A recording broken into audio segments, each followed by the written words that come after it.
In many ways, we're hardwired to learn from failure, whether, kids know this, it's taking those first few steps, learning to play the piano. Nobody calls it piano fail, call it piano practice.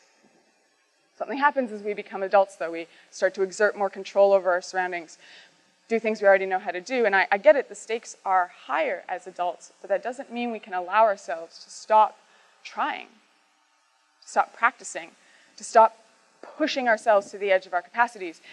And I would argue this is where our school system is failing us. At least the schools that I went to tended to value testing over learning.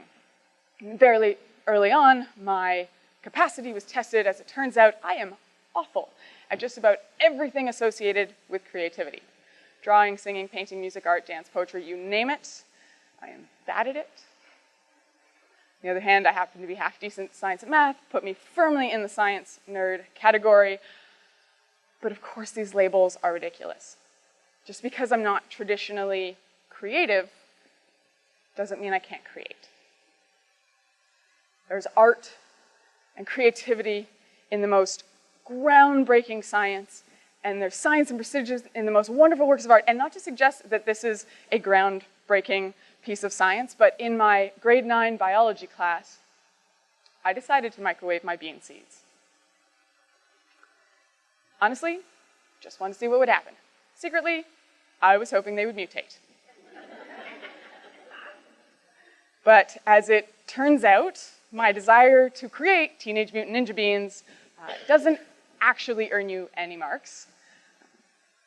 I was supposed to learn about photosynthesis, how plants grow, something like that. I didn't. What I learned is that if you put your bean seeds in the microwave, it stunts the growth of the plant.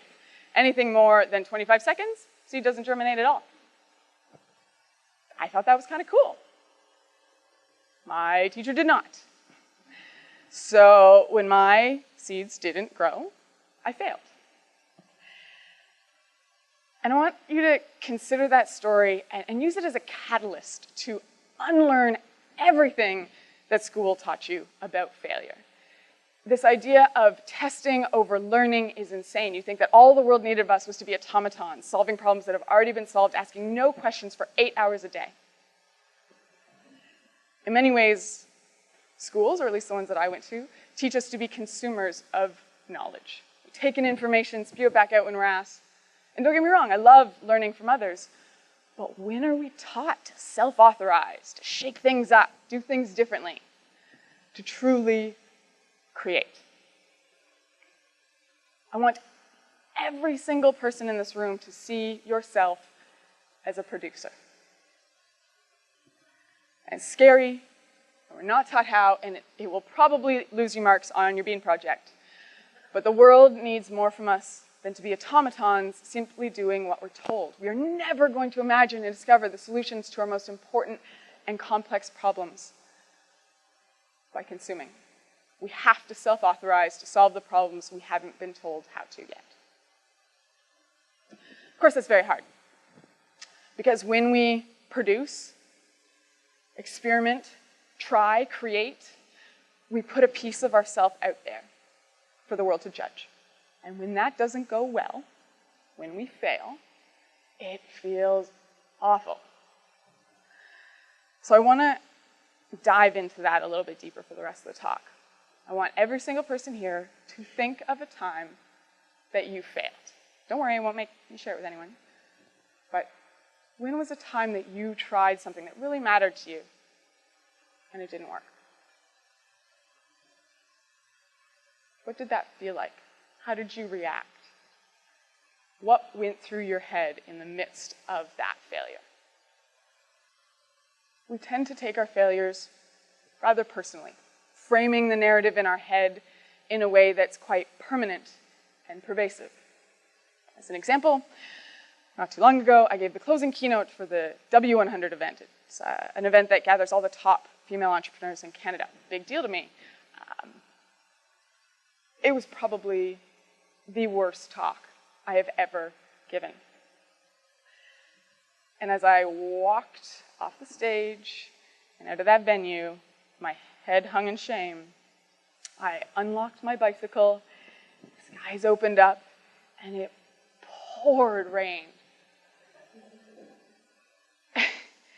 And on that miserable, soggy ride home, the only things that were going through my head were, I am a failure.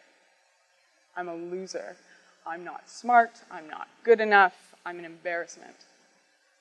All statements that are personal, pervasive, persistent. And I'm a full-time failure. This is my job.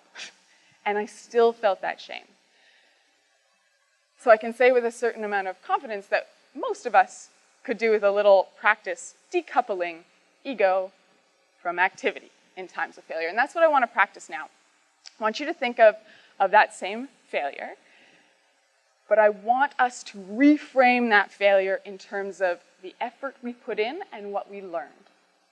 So what that sounds like for my story, instead of I'm a failure, I'd instead frame it as I tried to write a good talk, tried really hard, but the messages just didn't land with the audience. What I learned and what I'm going to do differently going forward is when I acknowledge that my messages aren't resonating, I'm going to find the courage to stop, to ask the audience what they want to talk about, and draw from whatever confidence I have to change the talk on the spot and not be so attached to what I want the talk to be about. So, that's my story reframed. Now it's your turn. What does your failure sound like if you were going to tell it in terms of what you tried, the effort you put in, and what you learned? I'll give you a few seconds to think about that. Stories we tell ourselves are very important. I use this simple reframing exercise as a tool to start to build that more productive relationship with our failures.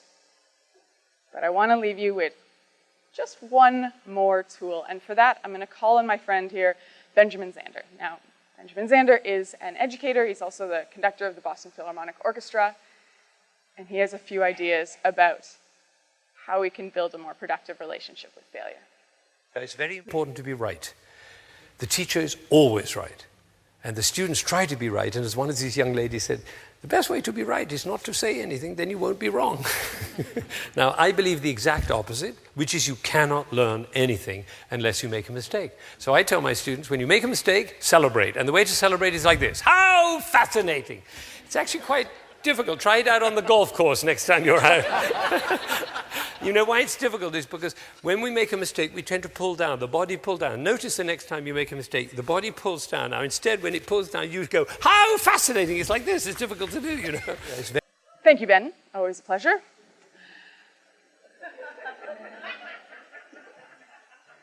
So this last exercise that I want you to do, perhaps you can guess what it is, but I want you to think of that failure. Really let yourself go back there. Remember what it was like to be in the midst of that failure. But instead of letting our bodies pull down, on the count of 3, we are all going to throw our arms up and yell, how fascinating! I can understand if you're feeling a little bit embarrassed or silly about this. It's okay, you can close your eyes so no one can see you, but for real, we are going to do this. All right, are you ready? I want you to think of your failure. Close your eyes if you need to. I'm going to do the same on stage. Really let yourself remember what it was like to be in that failure.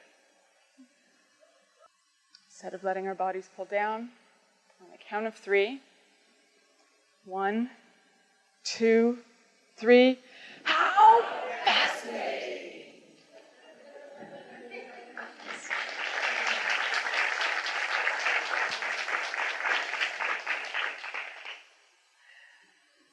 What would our lives be like if every time we failed, instead of pointing fingers, we simply said, how fascinating.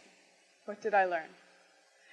And every time our colleagues, peers, partners failed, instead of blaming or punishing, we went up to them with that same curiosity and appreciation and said, how fascinating. What did you learn? How much that would fundamentally reshape our relationship with failure.